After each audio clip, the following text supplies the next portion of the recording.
नमस्कार, मैं हूं चंद्रभान सिंह भदौरिया और आप देख रहे हैं सीबी लाइव। इस वीडियो में हम आपको एक बड़ी सूचना दे रहे हैं, बड़ी खबर दे रहे हैं। आपने देखा होगा कि भारत की संसद में महिला आरक्षण को लेकर बिल पारित हुआ था और इसमें विपक्षी दलों ने ये मांग की थी कि इसे तुरंत लागू किया जाए। तब भारत सरकार ने ये कहा था कि 2026 में जो परिसीमन होगा विधानसभा लोकसभाओं का, उसके बाद इसे लागू किया जाएगा अगले लोकसभा चुनाव 2029 में। तो अगर 2026 में ये परिसीमन होगा तो इसका सीधा सा मतलब होगा कि अब मध्य प्रदेश विधानसभा की विधानसभा सीटों के भूगोल भी बदलाएंगे, कुछ नई सीटें खड़ी होंगी और कई नई लोकसभा सीटें भी खड़ी होंगी।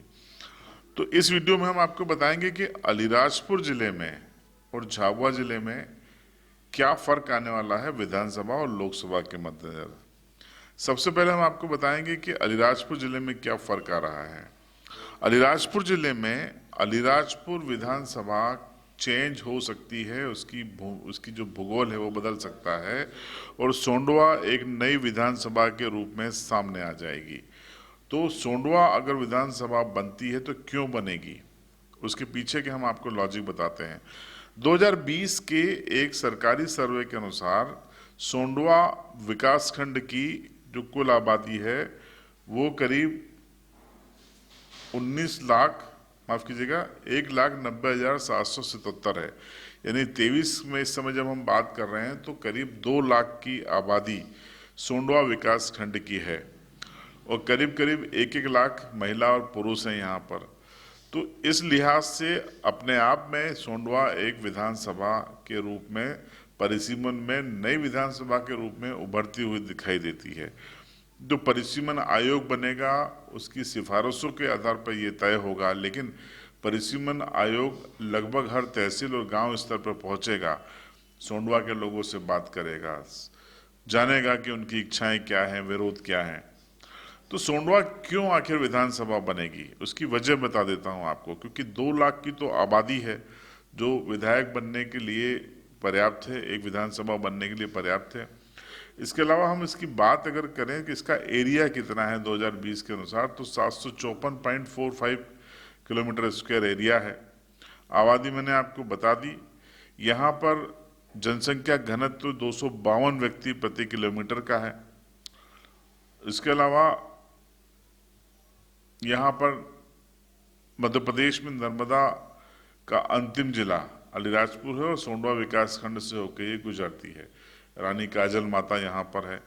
कई ऐतिहासिक दृष्टि से, भौगोलिक दृष्टि से और सबसे बड़ा सांख्यिकी दृष्टि से सोंडवा ब्लॉक वो तमाम संभावनाएं समेटे हुए है जिससे कि यहाँ पर एक विधानसभा के रूप में इसको एक मान्यता मिल जाए।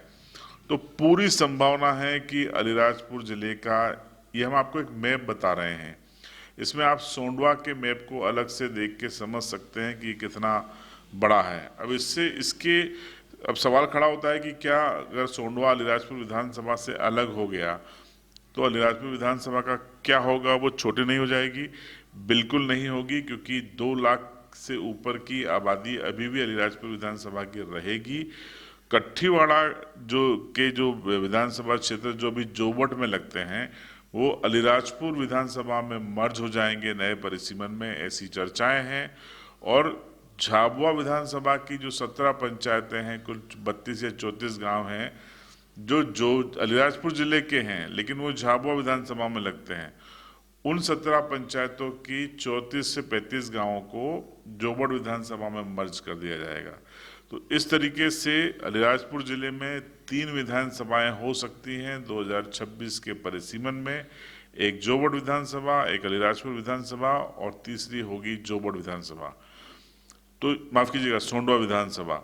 तो ये सोंडवा विधानसभा अस्तित्व में आ सकती है और इसके लिए 2028 में पहली बार चुनाव हो सकता है, बशर्ते कि परिसीमन आयोग इसकी सिफारिश कर दे और इन सिफारिशों को मानकर राष्ट्रपति भवन से नोटिफिकेशन जारी हो जाए। नोटिफिकेशन पब्लिश होने के बाद फिर भारत निर्वाचन आयोग चुनाव के लिए स्वतंत्र होता है। तो ये संभावना थी सोंडवा विकास खंड की। ऐसी ही संभावना झाबुआ जिले में राणापुर के विधानसभा बनने की भी है, क्योंकि झाबुआ विधानसभा में 356 बूथ है और काफ़ी ज़्यादा संख्या में यहाँ पर मतदाता हैं। ऐसे में राणापुर विकास खंड में 97 गांव आते हैं। तो इन 97 गांवों में अगर पारा और अजला जो बिल्कुल राणापुर से सटे हैं वो पेटलाद विधानसभा में लगते हैं, इनको भी मर्ज कर दिया जाए तो ये एक विधानसभा का आकार ले सकती है। तो राणापुर 2026 के परिसीमन में एक नई विधानसभा के रूप में गठित हो सकता है और झाबुआ एक अलग विधानसभा होगी, हो सकता है थांदला विधानसभा का कोई हिस्सा झाबुआ में मिल जाए। पेटलावद काफ़ी बड़ी विधानसभा है, उसका हिस्सा कोई थांदला में मिल जाए। इस तरीके से झाबुआ में भी एक संभावना बनी रहेगी कि विधानसभाओं की संख्या, सीटों की संख्या 3 से बढ़ के 4 हो जाए।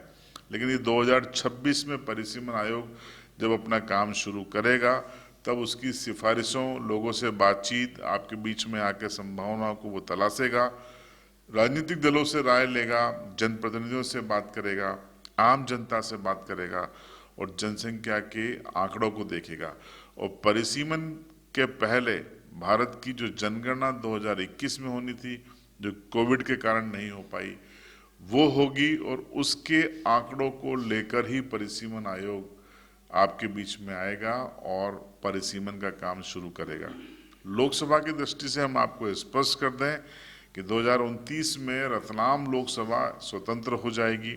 अभी रतलाम में झाबुआ, अलीराजपुर भी शामिल है, उज्जैन का आलोट भी शामिल है, तो मंदसौर जिले का जावरा भी शामिल है। लेकिन जो नया परिदृश्य बन रहा है उसमें रतलाम अपने आप में एक स्वतंत्र लोकसभा हो जाएगी और झाबुआ, अलीराजपुर मिलकर एक लोकसभा सीट होगी। तो ये बदलाव होंगे। 2028 और 29 की सियासी समीकरण इन बदलावों से खासे प्रभावित होने वाले हैं। तो ये एक इंफॉर्मेटिव जानकारी थी जो संभावनाओं पर आधारित है, इसलिए हमने आपको दी। और इस पर आपकी राय क्या है कमेंट बॉक्स में जरूर बताइएगा।